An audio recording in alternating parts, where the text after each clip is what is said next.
Welcome to the We Leaders podcast, where leaders share how to leave a legacy that makes history. I'm your host, Alana Fulvio.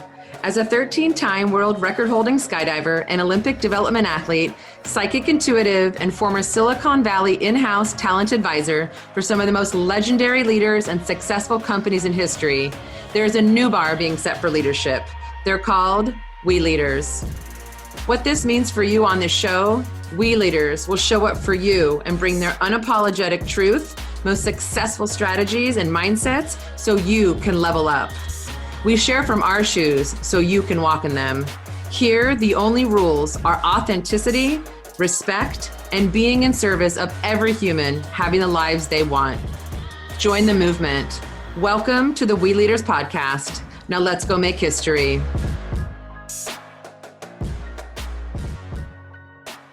I am so excited for today's show. I have a very new friend, actually, and it was a very special, immediate connection when we first met. My friend, Paul Ybarra, and they call him Coach Paul, and he'll share more about what he does, but he has, I'd say, one of the more unique backgrounds that I know of.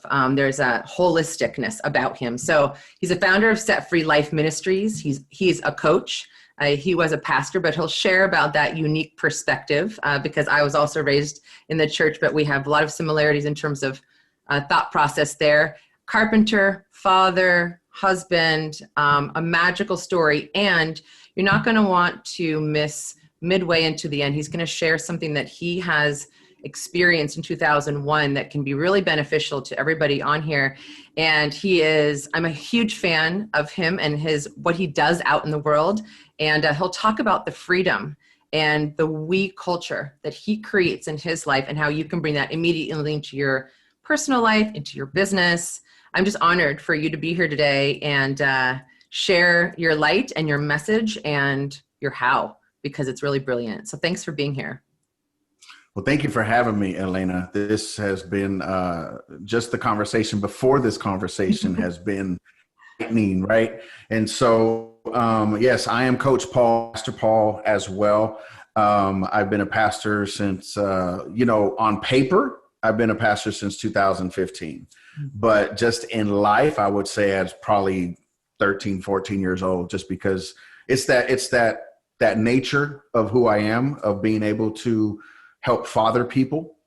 I was told years ago that I literally have a father spirit, which is so crazy because I've never been able to have kids, and I never knew my father, and the stepfather that I had, totally different podcast. You follow what I'm saying? But just being able to be that guy. I love my wife, a carpenter, and I love my pups. I got a pit bull, Gracie May.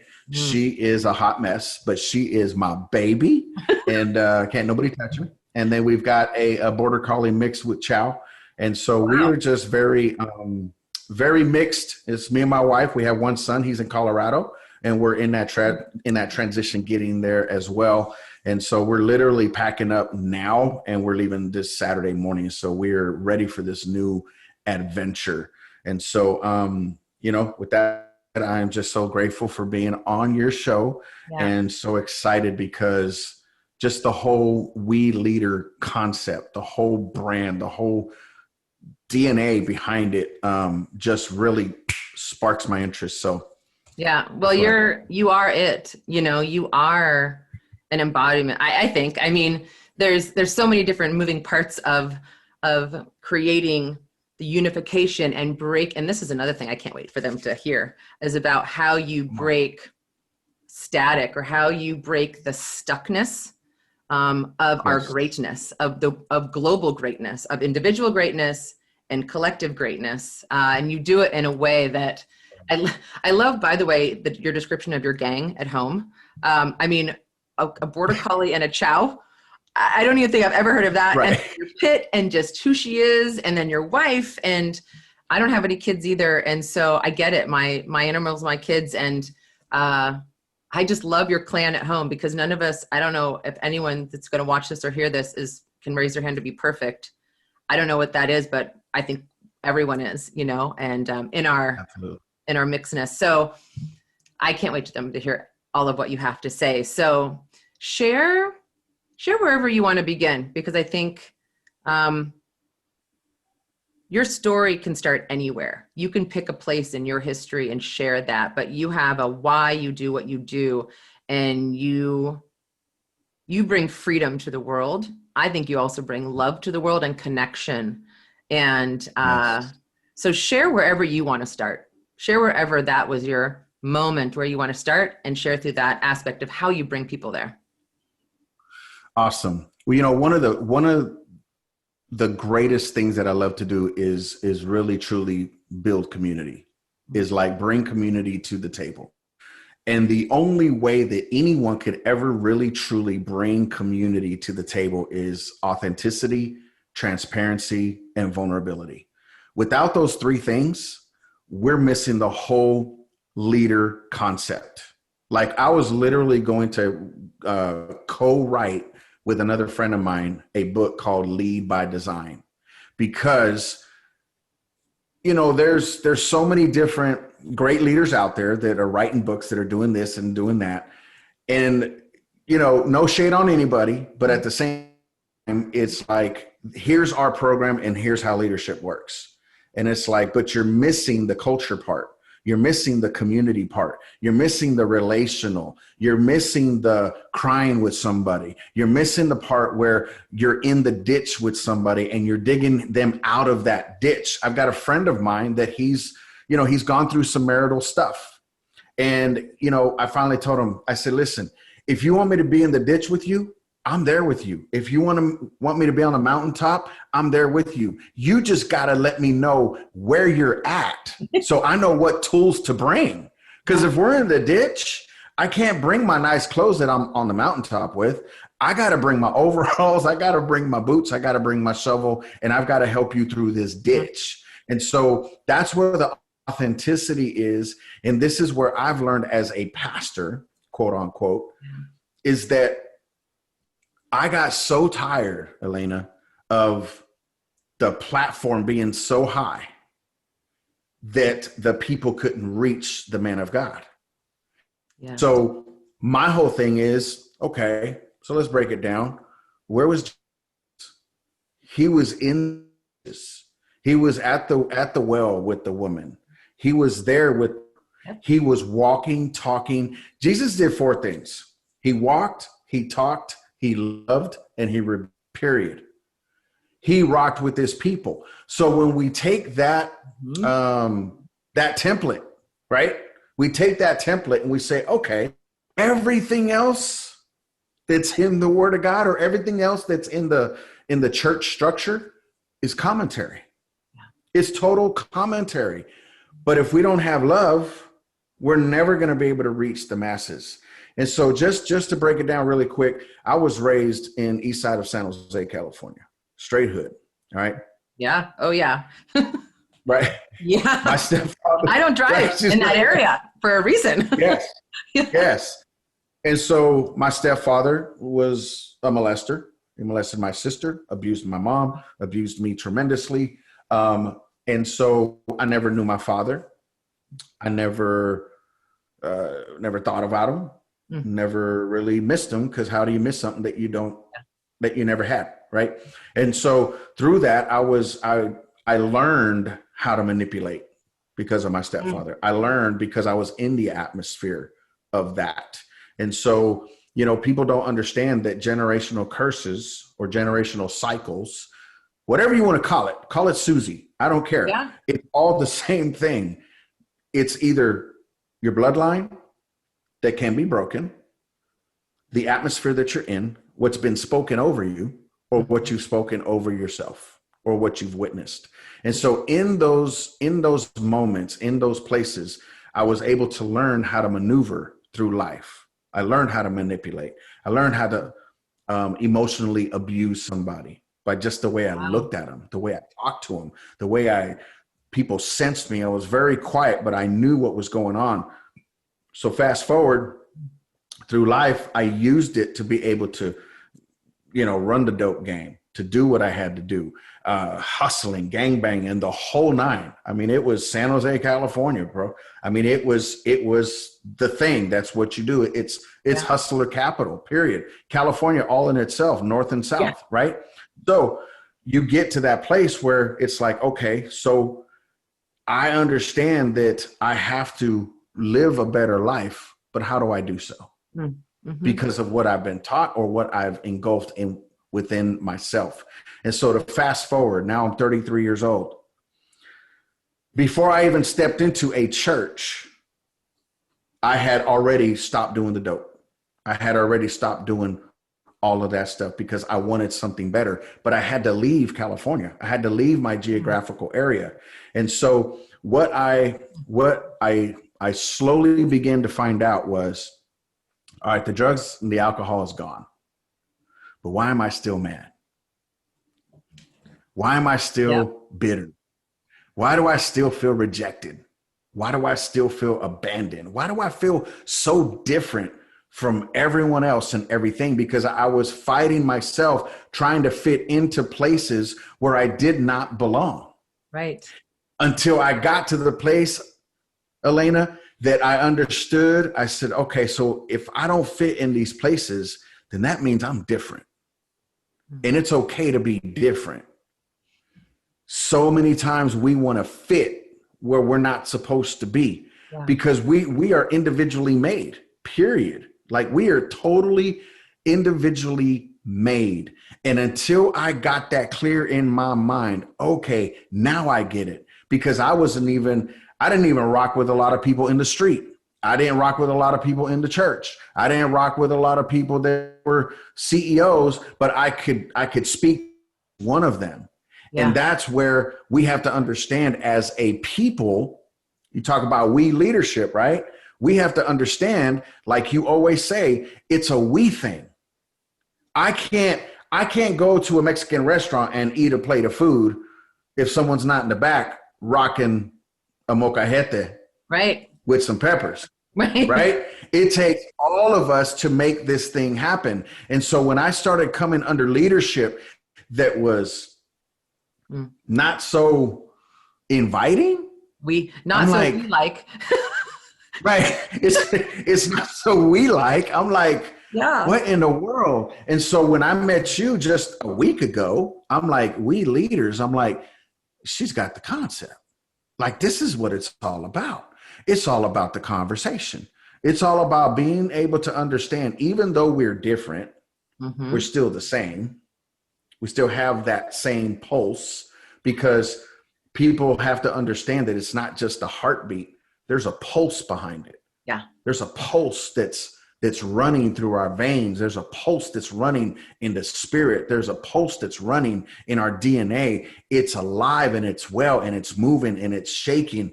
And I love Divergent movies. I love Insurgent. I love all those movies, because when people are like, those are just movies, I'm like, dude, you don't even see the story. Right. Like, it's this one chick, this one girl that's totally different from everyone. That's who we are. Yeah. And if we're trying to be like everyone else, the world is trying to kill us. Oh, yeah. Because we're different. They sense it. They smell it. And the reason why we go through adversity is because God trusted us to be able to go through that. Right. You follow what I'm saying? And you know this because you've gone through it. And so, touching on the part where I finally got to a place where I'm like, okay, I'm going to church 4 days a week. This is before I was a pastor. I'm going to the altar every Sunday for the same sin. I'm thinking, I think I'm doing the things right that I'm supposed to be doing. Yeah. But why do I still feel like a mess? Why am I still trying to seek approval? Why can I just not live and wake up with peace that I hear everyone else talking about, but they're still angry when they come to church? Exactly. Right? Well, you're just supposed to have the peace. I went and did this testimony one day at the church that I got saved in. This was years later. And I shared my testimony. It was part of a 12-step program. Excuse me. And this girl was not a believer, agnostic the whole night. She comes up and says, I struggle in this area. And one of the leaders came up and he's like, well, you just have to believe. And I looked at him and I looked at her and I said, on the contrary. He said, what do you mean? I said, you don't have to believe. I said, here's what it is. It's about relationship. I said, don't ever let anyone tell you what you have to do. I said, because that's where free will comes into play. I said, you're searching for something that you don't know what you're searching for yet.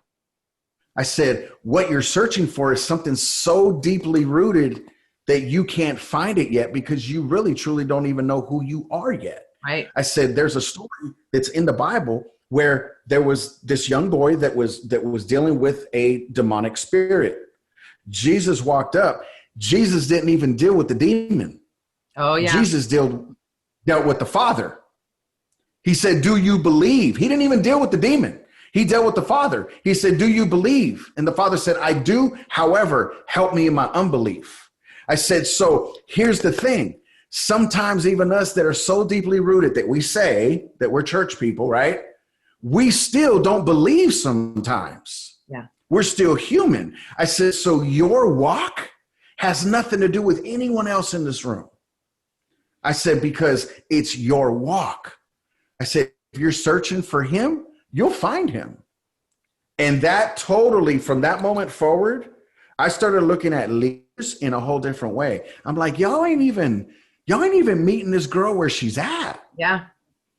Like, you're not even meeting her right here. Well, let me insert something too. I'll bet you that he wasn't even meeting himself where he was truly at. For instance, you with your story about going out and wheeling and dealing, and as you talked about who you were on the streets, my knowledge of you and my experience of you is not a manipulator, is not that. So your we-ness to yourself, your authenticity to yourself, you didn't know better, but you probably felt disconnected. And no wonder you broke, no more drugs, no more drinking, whatnot, but you still felt inauthentic because you just broke habits, but yet your connection internal hadn't arisen or hadn't become solidified. And so with this man, as you're talking about him, it's like this projection aspect. He's not connected to his true self. So what he's putting on her is to just not be connected with her true self and just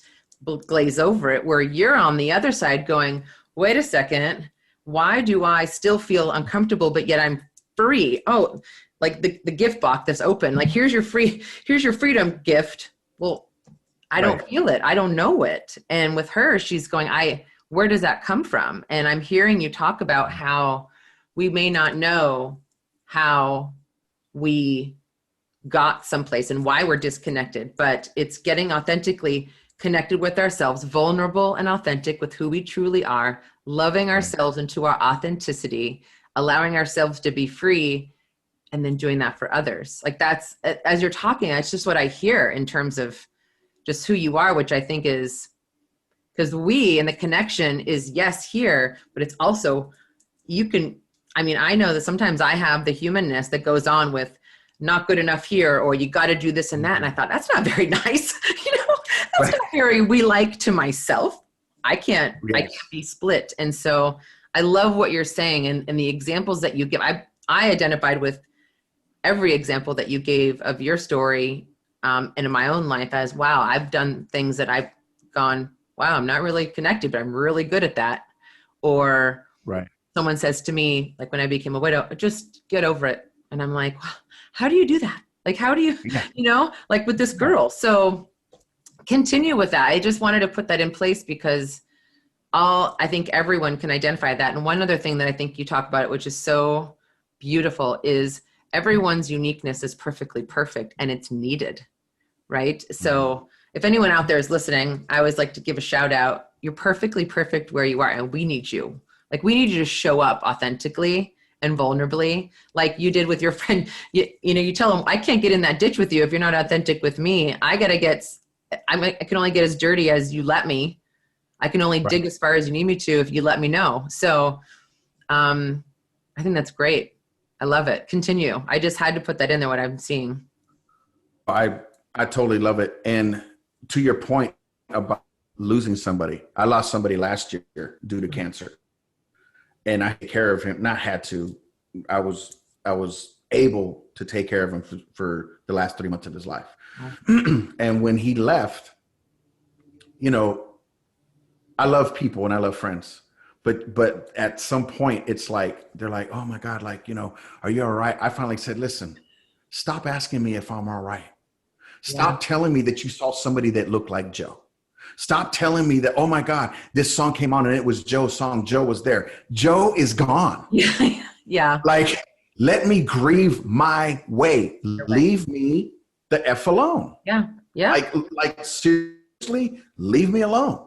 Let me walk through my process. Yeah.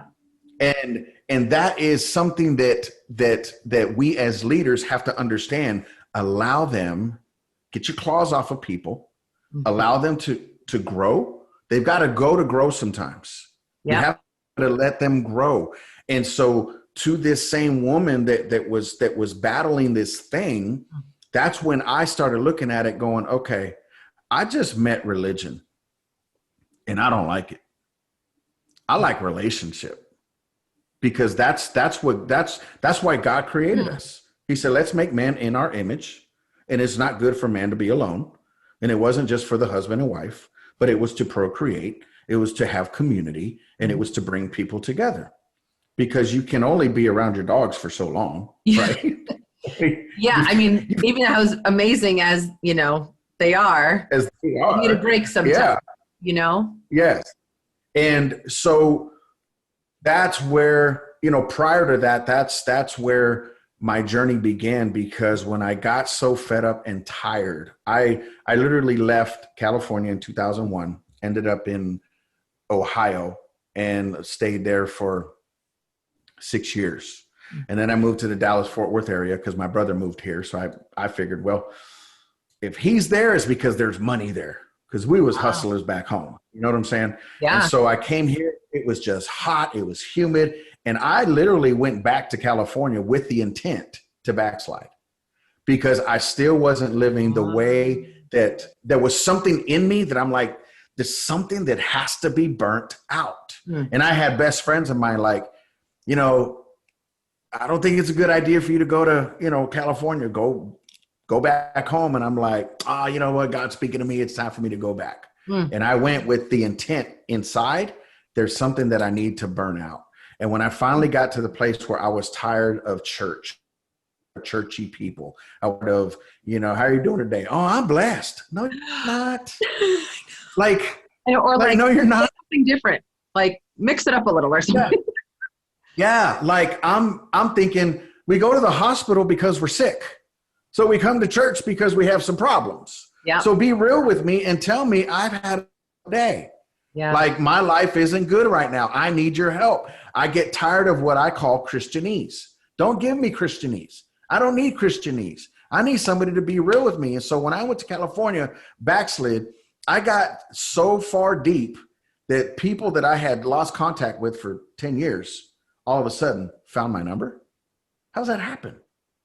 Calling me saying, hey, you ready to get back to work? And I'm like, no, I'm good. What was that? Let me call you back. Speak about that, because that is big for a human to do, because your friends are seeing something and worried for you. The ones before you left, right, are saying probably is not a good idea. But your perspective is not, I'm going to dive deep into it in the way of truly getting back into it. But there was a curiosity of yours that it sounds like you knew the disconnection between your truth and what you were still tied to.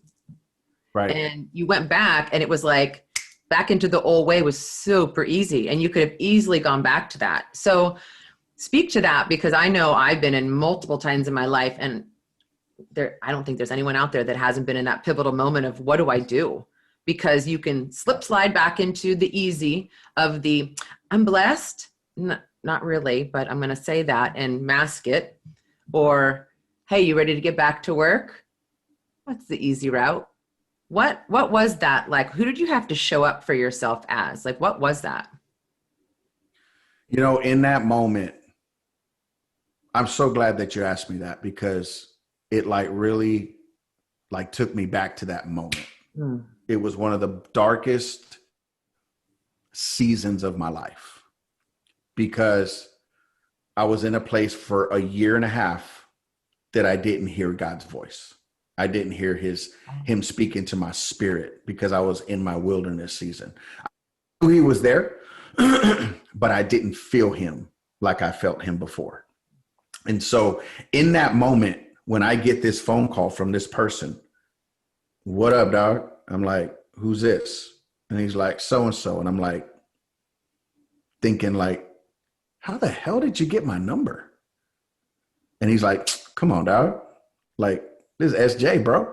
And I'm like, and he's like, and you, Paul, you Nino Brown. Cause that was my nickname, Nino. He's like, you Nino Brown, bro.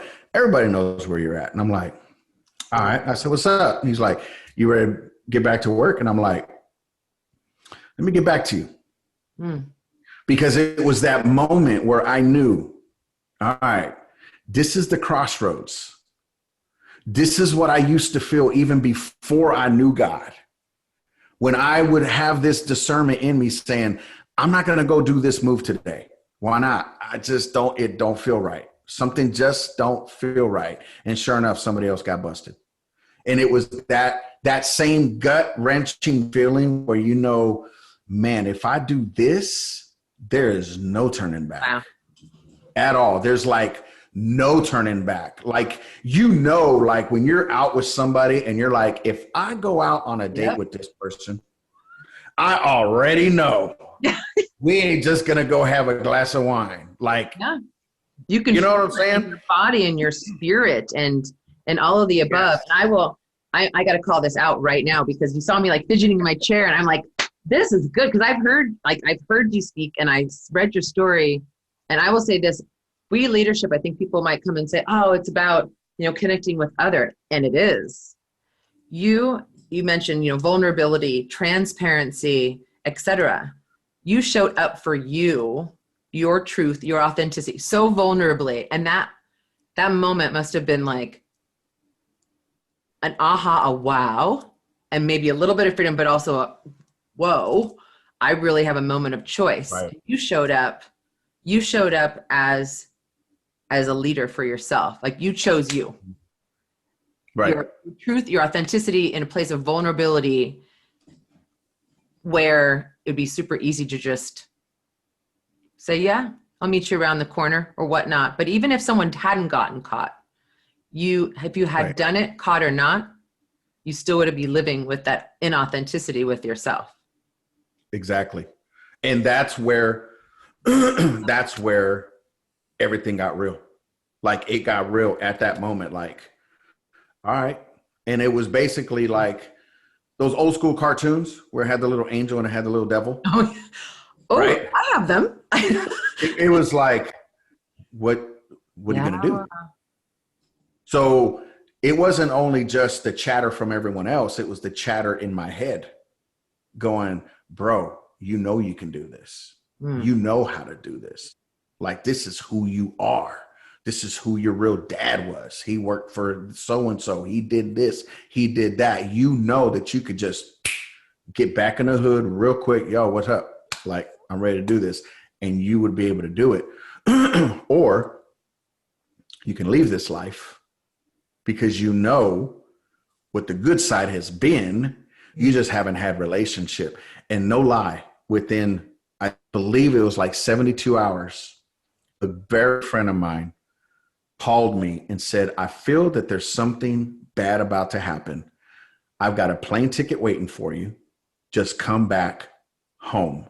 Wow. And here's what I told her. And I was bawling when I told her. I said, listen, have you ever wanted to buy a brand new house? And she said, yes. And I said, would you take your old furniture into your brand new house? And she's like, probably not. I said, I'm that old furniture. She said, all you got to do is come home. Just come home. Something bad's going to happen to you. Elena, within 12 hours, I jumped on a plane. I had a business out there. I was doing reels. I sold my truck. I gave up work, at least $150,000 worth of work. I left my tools. I sold it all for $300. I said, all I need is money to eat.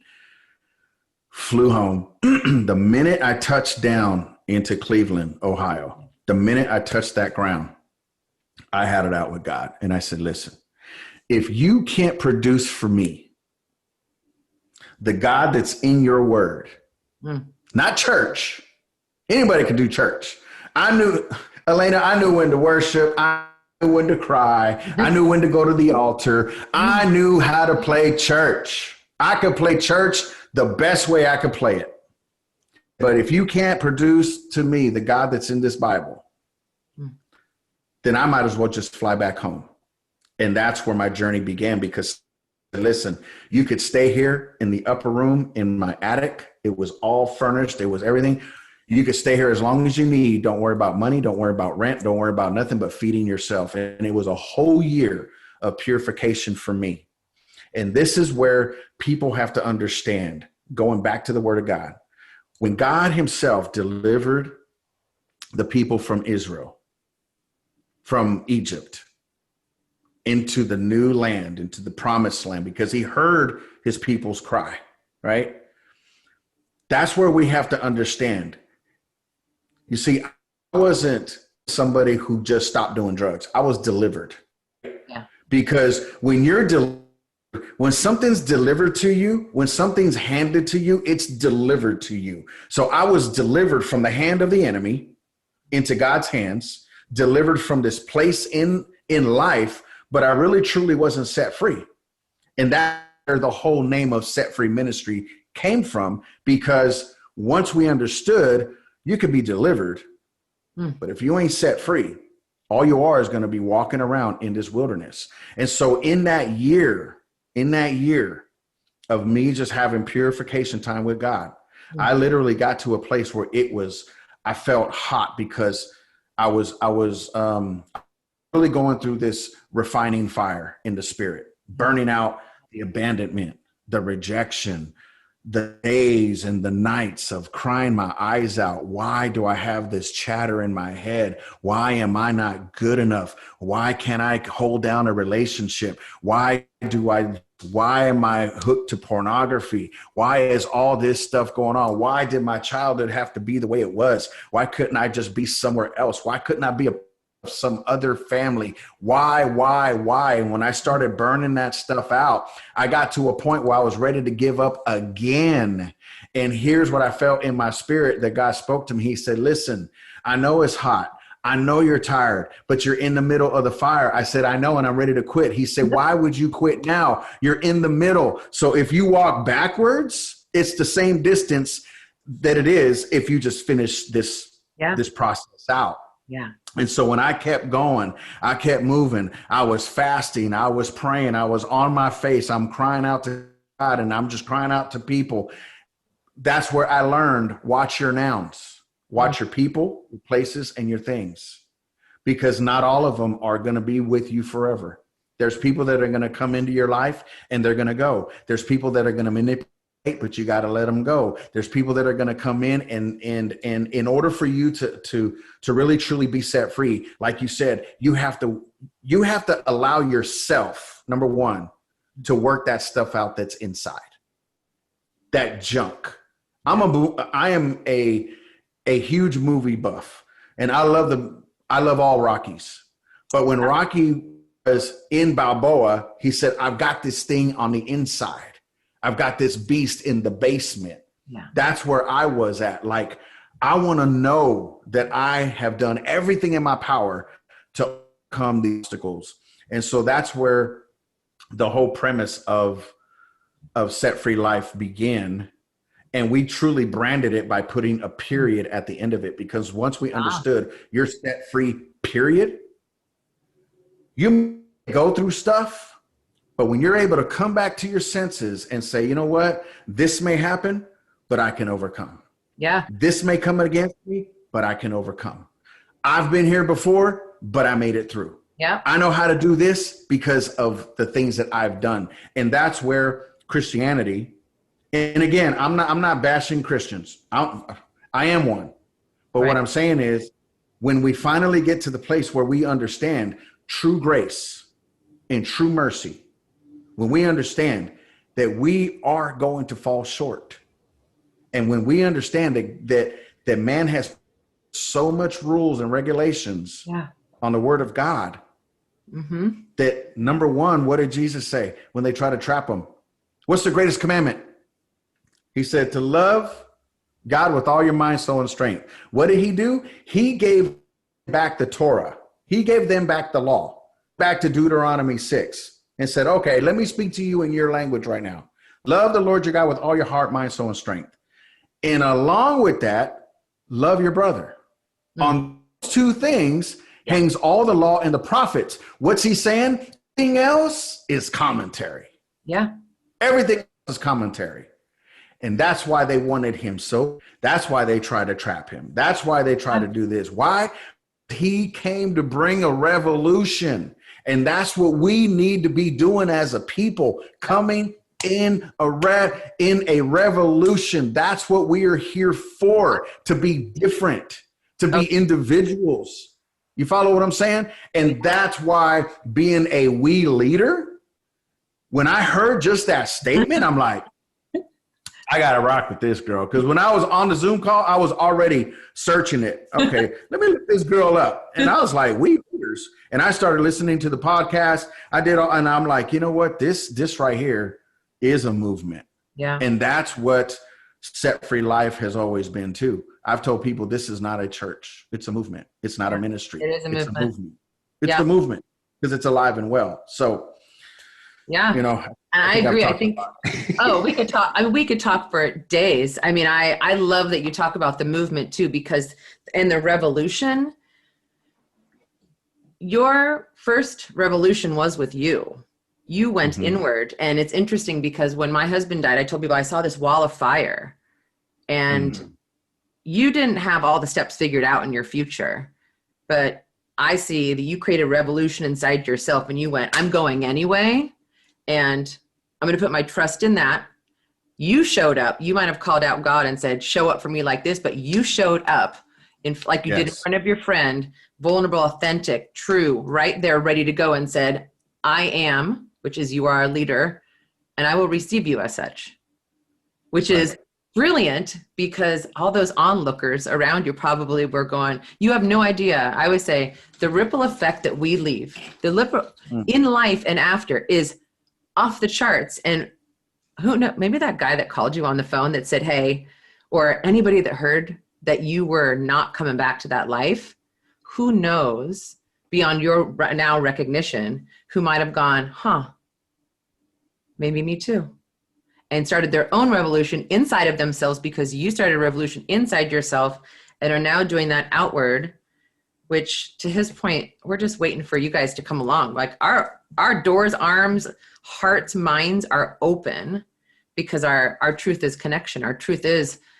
everyone is unique. Everyone is perfectly perfect. We're just waiting for everyone to say, let's do this together. Like Jesus. It is the freedom. It's the freedom revolution inside, to love yourself enough so that you can have what you want, which is the connection, the love from others, which is why we're here. That's it. Absolutely. I love it. What you said in the beginning about the light shine, because you were so right, because not all my friends, but most of my friends on Facebook are from my past. And so they've been watching me, they've been seeing me, and they're like, to where I started coaching one that was older than me. She's 61 years old, going through some stuff. And it was finally to a point where she was going on my lives, and now she was commenting, and I'm like, hey, cool. And so I would just message her, hey, thank you for the support. Not, hey, let me give you a Bible study. Like, thank you for your support. And it just got to the point where she's just like, hey, can you help me in this area? Absolutely. Absolutely. Let's get on a Zoom call. Let's do this. Let's do that. And so you are absolutely right that all my old homeboys, there's like 2 or 3 of them that will every now and then and just say, dude, we're so proud of you, man. Like, you got out the game, you're doing it, but you bring the gospel in a way that is relative. Yeah. Not this language that we can't speak. And so let me just touch on this one analogy that I want people to understand. And I call it hand somebody a paintbrush. Here's the concept behind it. When I was painting houses and doing remodels, one of my mentees, youngster, matter of fact, he's coming Thursday night. They just had he recently, got married, and he's just. But I used to micromanage because I'm all about brand. I'm all about stamp. Like, every leave, it's got to say Ybarra painting. You know what I'm saying? Like, who did that? Ybarra painting. It was so meticulous that I would only give all of my workers one tarp. You got one tarp. No mess. Like, this is how rock star I want you. I want everyone on point. You know what I'm saying? And so this kid, one day, I had 2 jobs going, and I had to be at another job, and he's all I had. And there was a 2,400 square foot townhouse that we needed to get painted. So I start cutting in, and I'm like, I can't do 2 jobs today. So I look at him and I said, hey, he said, yeah. I was like, you think you can cut this in? And he's like, I don't know. I said, I think you can. I said, listen, see this paint cup? He said, yeah. I said, see this brush? Here's how you dunk it. I said, now watch what I'm doing. Like a pin. I did it. And I do it. He's like, okay. He grabs it and cuts it in. I'm like, okay. And I'm like, let me cut around this faceplate. He cut a plate. I said, okay, let me cut it on, down at the trim. He cut the trim, and I said, okay, cool. He's like, what's up? This is your house. He's like, what do you mean? I was like, this is your house. And he's like, I see you got this. Here's a ladder. Here's a paintbrush. There's a tarp. I'll be back. And he's like, you sure? I was like, look what you did. Now just keep doing it. Yeah. And he's like, okay. I came back that afternoon. He had half the house cut. He's like, what about rolling it? I said, I want you to cut for the next 3 days. He painted a 2,400 square foot townhouse, top and bottom, cut everything in, rolled it out, mess. And that's where I learned, if we hand someone a paintbrush, we can create leaders. And that's when I understood, I don't care how you did it. I just want it done. Right. However, there's a certain standard that I want you to learn, not for me, but yeah, because I want that customer to walk into this townhouse saying, that dude can paint. Why? Because you're the one representing you. You're not representing my company right now. You're representing you. Yep. And once he got that concept and I got that concept, I started relinquishing power and understanding, you know what? A leader isn't a micromanager. Yeah. A leader is saying, Alana, phone, there's email in here. There's apps in here. There's this thing called Facebook in here. And you can use this. This thing has power, but I want you to learn how to use it. Once you learn how to use it, you're like, I got this. Yeah. I could download Word docs. I can do all of this stuff, right? And so that's where we have to understand. And that's where I understood. And I finally got to the, okay, now I understand what a true leader is. Because once I was settled with myself, and I didn't have to show the world I did this, the whole trajectory changed. Yeah. Because then I'm like, this is how I'm going to build community. This is how life is going to get better. This is how, let's just talk about empowerment comes into play. Yeah. There's so many out there that empower. They just want to be in power. Oh yeah. But they don't want to empower. Right. You follow what I'm saying? Well, that's what it's called. They give the paintbrush and they go, here. And they go like this. And I've had those. And I'm like, but I thought you wanted to empower me. And they're like, And, like, it's like a push pull.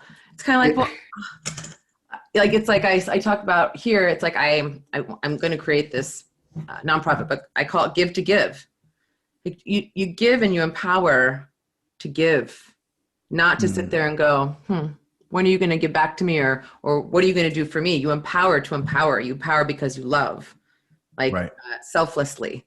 You know, it does come back obviously and give to you. I'm sure you were proud and there was your own freedom inside of you, you know, but I agree is, there's a lot of leaders out there that lead through the manipulation, like your stepfather, the manipulation, and then that you should do this and it has to look this certain way, which kills off all the uniqueness as you're talking about, like your dogs. I mean, your dogs are ridiculous unique. I mean, I honestly, I don't, the one is like, imagine if you were like, you need to be a lab, but you're a border collie. Good luck with that, right? You know, or telling someone who is a creative to not be a creative, or tell someone who is authentically loving, don't be loving. It kills off. You talk about the freedom and the connection and the truth. And I love how you allowed your uniqueness and your truth. I mean, man, you've had a journey, a really big journey in life that, I mean, everyone has one, but I think yours is so powerful for me because it shows, and you said something right at the end before was, and you didn't say it this way, but I got it as, look back to where you've succeeded before and take a look at what you've done, because you can do it again. And even if you haven't, even if like you haven't, the fire aspect is so powerful too, and the uncomfortable. It's not going to get pretty. It's going to get uglier before it gets ugly. Way ugly, and that fire and all that uncomfortable, but that's the good, like you said, the goodness just like seeping out of you, like when you drink enough water, like what comes out is the impurification. So I think there's so many nuggets inside of not just your story and what you would see that you went through, but how you went through it, which I think is so important, because you're not saying, hey, I'm perfect and I went through this and look at how I went through it. It was, wow, this is how I went through it, and who I want to be is authentic to myself and others. And so I got to live like that, and you got to show up like that. So I just think your story is absolutely amazing. Okay. So one of the things that I did learn through that whole fire scenario was about myself it wasn't so much about, I like what you were saying earlier, that I showed up, right? I showed up through that fire. I showed up through that refining. You were talking about sweating and the pores and drinking water. Well, in that season, for me it wasn't so much that, as I'm looking back, I had attitude going through it, but it was the behavior that I said, I'm not going to quit. And that's where we as leaders have to understand, even though somebody comes with attitude, when you ask them to do something, don't look at the attitude. Look at the behavior. Did they get it done? Yes. That's all that matters. And so the same with my life, when I was going through that fire, I'm like, you know what? I don't like this, but I'm still going to show up. Just like it gets ugly before it gets better. A cocoon, a butterfly, goes through its ugliest stages in isolation. And people look at us as leaders, not being arrogant, but they look at us like, man, you guys just hold it together. And I'm like, bro, you don't even know all the stuff I had to do in the background to get this to happen. You follow what I'm saying? So that's what I wanted to share with people, is speaking to that one, is to understand, no matter what you're going through, no matter how ugly it looks, just keep walking. Just keep walking, because it's gonna be okay. And to add on to that, because we are arm in arm. I mean, that's just where you and I are, is for anyone who heard that and you're sitting here going, well, I really want to, you can reach out to us, by the way. Our doors and hearts are open. But if you don't, just like Paul and I hadn't met in this human life years prior, he was still out there. So there are people out there waiting for you to show up like you. We are waiting for, and I just get emotional. We're waiting for you to show up and we're there to help you. There will be people that will receive you when you choose yourself, and you won't know half of who they are. They're just going to show up. But like your friend that said, come and stay, you knew her. But I'm sure there's people that when you get rid of, when you cleanse out what's not meant for you, what's right for you comes toward. And that's with the freedom aspect too, is being able to live your authentic life. And the we leadership aspect is, it is a movement and it's a revolution inside yourself to be as authentic as you can, so you can show up vulnerably to the world so that everyone has their freedom. And freedom is one of the greatest gifts that I think that we have the option for, and that you offer in your walk, in your life, that you've shown, that you've chosen, you've chosen the route that hasn't always been the easiest, but it's been your purest, most authentic. It hasn't always looked pretty. But where you stand right now, if we would have met, 25 so years ago, would have been, no way would I be sitting here talking to this woman on this screen, because we didn't grow up with phones anyways, but besides that point, it's kind of dating us. But, besides that point is, wow, I wouldn't be telling that story. Right. But you gave it all you could. You offered yourself. You offer yourself so much. And for me, you're so inspiring. And even on this podcast, because I don't proclaim to know everyone's story, and I discover things about everyone all the time. And that's the beauty of our connection too, is the freedom to love each other in our uniquenesses, and, we create the movement together. I am so happy you're on this earth. I am so happy you're on this earth with me. And likewise. Out there, it's just such an honor to have you around, and to know what you're doing out there. And I didn't mention something on this, and I have one other couple of questions, but they're very quick. And this is another podcast, so I'll say it, and I'm not going to pause it, but I was an altar girl for many years. And oh yeah, I was an altar girl, confirmation, everything. And again, this is another podcast. I kind of want to bring it up because it was your story and your time. Right. I was reading out of the Bible, and I was on the altar, and literally it was like the over and over same ritual of what you say. And it got to where it said, I worship God. And I literally went, and I just stopped, and I couldn't say anymore, because I'm like, what do you mean worship God? This is so weird. And I just went to my parents after, and I said, I don't think I should be an altar girl anymore. And they said, why? I said, I don't believe what I'm saying. And they're like, well, what do you mean by that? And at that moment, I realized that I didn't even know half the reason why I was doing what I was doing, but I was supposed to do what I was supposed to be doing. But it was like the moment where you thought I could go one way or the other. And it took some guts for me to say that to my parents and the church. And I just wanted to put that in there because I resonated with your story, and also how you speak about the religion and religions. It's not about the religion and the religions. It's about authenticity and about staying true to you, and looking at why we're all here, which is freedom, which is love, which is connection, which is all that. So I'm just honored that you spent this time with me and with everyone out there, and it's going to still play out there. And for anyone watching, join the movement, call Paul, call myself, join us, so how can they reach you? Besides the fact that they'll have all their information on the page, they're listening, but how can they reach you? They can reach me. They can go to my website, setfreelife.net, or they can email me at identityofonecoaching@gmail.com, or they can even visit me on Facebook, facebook.com/Coach Paul Ybarra. And I also do, for the believer or even the unbeliever, we do a morning devotion at 6:30 a.m. Central called Wake Up in the Word. It's a like page. And so you can find us at facebook.com/Wake Up in the Word. And we break down conversation for real people that want real results from a real Jesus. And so once I get settled, I want you on, but it'll be really early on your end. So I get up about 5 or 5:30, so I'll be fine. Okay, awesome.